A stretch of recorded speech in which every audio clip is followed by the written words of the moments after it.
You know, I completely forgot to mention that this is a two-part video series that I was going to upload today. I called it a double feature in the last video, but this is actually part two of my thoughts on YouTube. The first video today was part one, and I completely neglected to mention that, so I'm mentioning it here in part two. This is a little small mini-series, if you will, my thoughts on YouTube. And in this second one here, I'm going to give you guys a quick overview of what I think about, starting your own YouTube channel when it pertains to Call of Duty and the Call of Duty community in general here on YouTube. And all of this stems from a question and inquiry I got from a new subscriber, Thirsty Llama. I will put his channel's link in the description below. But he asked me to give him some recommendations and some suggestions on his channel. Take a look at some of his videos and give him some feedback, which I want to tell you guys out there I am more than happy to do. Anytime you guys want me to take a look at your channel, your videos, or a new video you put up, let me know in the comments section. I'll go take a look at it and let you guys know. Now, I'm not saying by any means here am I the all-seeing eye here on YouTube and critiquer and all that stuff. I'm not even that big of a channel myself, but I'm just happy to help and give feedback because I know people put a lot of work and time into some of their videos, and they just want to see what other people think about them. So if you guys ever have that situation arise where you want some feedback, let me know, and I'll be happy to do so. But anyway, let's get into the commentary at hand, which is my thoughts on YouTube and the Call of Duty community here and growing your channel if you're a Call of Duty channel. When I started this channel, it was about 2-3 years ago, at the midway point of Black Ops 2, I want to say.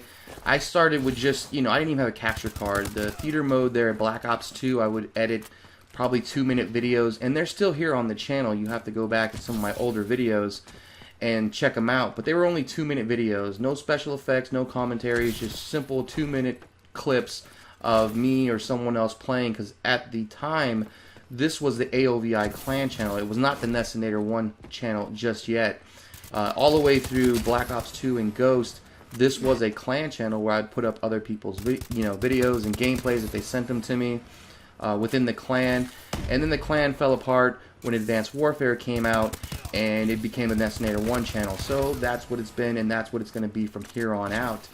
However, in the time when the channel was growing, we first started this channel, it did grow a little bit with some hate, I would say, because there was the whole Black Worm campers thing that we had. We had put out these videos where we had Black Worm campers getting owned and trolling the trolls of Worm Nation, because it bothered us that these channels were out there showing these scrubby players, and they would act like they were really good at the game, and that whole facade just bothered us. So we would make these videos showing that these players were not that good.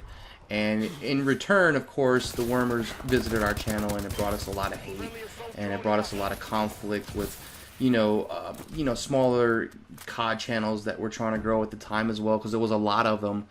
And I would just say, if you're starting your channel off, you want to start on a positive note. Try to be positive. Try not to, pick apart anybody else's channel or call them garbage, or even if they are, you could tell by people's gameplays if they're good at the game or not. Just try to stay away from that aspect of YouTube. Just try to be positive. Try to always talk about the game itself, your gameplays, how you play, anything like that. But try to stay away from the hate and negativity. And then that goes into, the complainers of YouTube. There's a lot of Call of Duty channels out there that all they do is complain about Call of Duty from title to title. I honestly don't know why they even have channels if all they're going to do is complain about the game.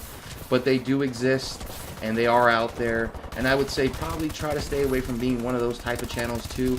They're a dime a dozen, but usually you could tell these are less skilled players that just don't like the game, and they don't like much of anything. So I don't know. I'm not much for listening to people complain on YouTube, but there are people out there, so there is a market for it.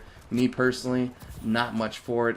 Which leads me into the whole networking thing. I know a lot of people out there say you should network on YouTube, you should make friends with other channels and all that stuff. Some of that's true. Most of the stuff that we've done here on YouTube has been on our own steam. There was a few alliances we've had out there and other channels that we befriended and we would talk to. But they were cool people, cool players.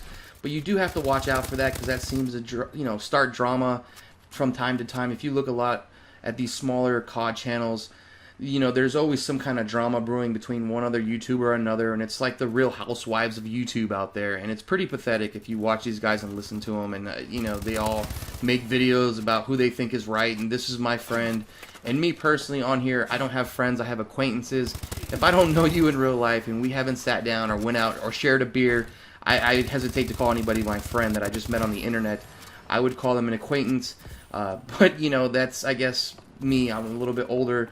I look at friends in a different light that people do, I guess, nowadays. They just meet people on the internet and say, oh, that's my friend, and, I'll take a bat to someone's head for them. Me, personally, I got to know you better than that. But you'll see a lot of that in smaller COD channels. You'll see a lot of this drama and a lot of this, bull crap stuff. So if you want to network, I would just say be careful who you choose to be your friends or network with, because then other people will dislike you because who you talk to, and it's just really, really stupid. So in the end, I like just staying by myself and doing things on my own. This is my channel. People can come here and talk about Call of Duty, and everybody here is on an even, playing field. I don't care about any YouTube drama between two YouTubers. I'm not going to get into that stuff. Again, that's elementary stuff for me and high school drama, and I'm just not going to do it. Also, too, when it comes to gameplays, of course, I was talking about you can tell if a player's good by their gameplays. Don't be doing fake gameplays like the J Nasty stuff, the Carnage Clan, the Doom Clan, Green Goblin, all that reverse boosted gameplay garbage. Yeah, it'll gain you some viewers, it'll gain you subs and all that stuff, but in the end, the real players know that you're fake. Now, if that's what you're out for, you just want to become big on YouTube, then, more power to you. Do whatever you got to do. But the players out there that play a lot will know a real player when they see one, and I don't really want to be categorized in that fake player genre. So if you want to do that, that's on you. I always model myself after Marka J. I think he's one of the best YouTubers out there, along with Elite Shot. These are just good players that play Call of Duty from title to title, and they have continued success in each title, and that's the way I want to be looked at and remembered. So those are the type of players I would look to as far as role models are concerned. And of course, Allie and Drifter, those are all good channels. Those are big channels. But again, to each his own, you know what I mean? I just wouldn't want to be known as a fake player. I would stay away from complainers. I would stay away from bad players, and just, do you in the end. If you're doing this to get big and to become noticed, you may be in it for the wrong reasons. I do this because it's a hobby and I enjoy doing it. I have pleasure doing it. And I think that is key to being successful in the end, because as long as you keep doing it and you have fun doing it, it reflects in your videos and people see that, and after time you will grow. That's just my personal opinion on the whole YouTube thing. I hope I gave you guys a little insight into my thoughts on it. Let me know in the comment section below what you guys think. But in the end, guys, thanks for viewing. Thanks for all your views, all your subscribes, all your likes. This is Nestinator Once, and I appreciate it all. You guys know that. Thanks again, guys. I'm out.